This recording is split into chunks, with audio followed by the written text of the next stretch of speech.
बदकिस्मती है कि उमर अब्दुल्ला साहब जब भी उन्हें कोई काम की बात करो तो वो कहते हैं मैं डिमोट हुआ हूँ, मेरे पास इख्तियार नहीं है, मेरे पास अधिकार नहीं है, मेरे पास राइट्स नहीं है। बड़ी बदकिस्मती है।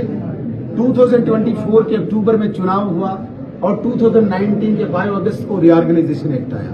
जिस दिन रीऑर्गेनाइजेशन एक्ट आया जिससे 370 को धराशायी किया, उसी दिन महबूबा मुफ्ती साहिबा और उमर अब्दुल्ला साहब ने ऐलान किया कि हम चुनाव नहीं लड़ेंगे क्योंकि स्टेट का दर्जा डाउन हुआ है। फिर आप मुझे बताइए कि क्या उन्हें वो भूल गया था 6 साल में कि भाई ये 370 हट गया और यहाँ पे अब यूनियन टेरिटरी है। अगर वो डिमोशन की बात करते हैं, वो तो भर्ती ही डिमोट होके हुए ना, ऐसा नहीं कि भर्ती वो प्रमोट हुए।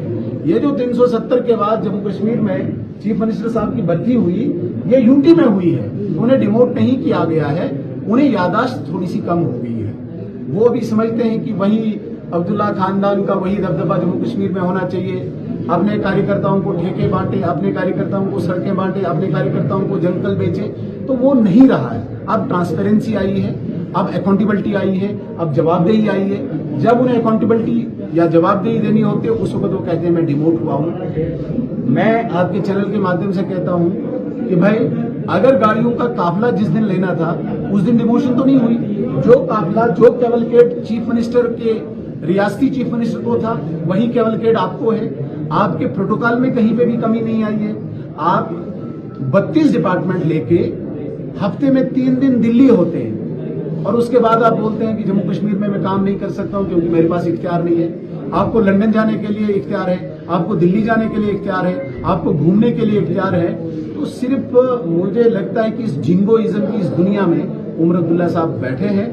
लोग उनको बिजली 200 यूनिट मांग रहे हैं, वो कहते हैं मेरे पास इख्तियार नहीं है। लोग उनको सिलेंडर मांग रहे हैं, वो कहते हैं मेरी डिमोशन हुई है। लोग उनको 10 किलो राशन मांग रहे हैं, वो कहते हैं नहीं मेरे पास अधिकार नहीं है।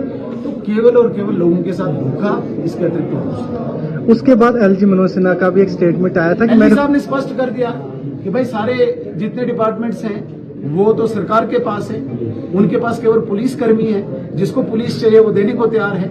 आप मुझे बताइए जितने भी ट्रांसफर आज हो रही है, आप एजुकेशन डिपार्टमेंट लीजिए, हेल्थ डिपार्टमेंट लीजिए, पीडब्ल्यूडी लीजिए, पीएचई लीजिए, इरिगेशन लीजिए, जितने डिपार्टमेंट्स हैं ट्रांसफर तो सरकार कर रही है। ट्रांसफरों के लिए पूरा अधिकार है। अगर कोई व्यक्ति की फैमिली किसी दूसरी पॉलिटिकल पार्टी से एफिलेटेड है, उस व्यक्ति को ट्रांसफर करने का अधिकार नेशनल कॉन्फ्रेंस को है, लेकिन काम करने का अधिकार नहीं है। गरीब के 2 अल्फाज सुनने के लिए अधिकार उमर अब्दुल्ला साहब को नहीं है।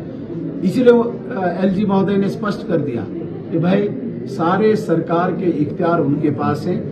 बिजली, पानी, सड़क, स्कूल, अस्पताल जो भी है वो सरकार करेगी। एलजी साहब के पास पुलिस है, जिसको चाहिए तो ले जाए। Thank you.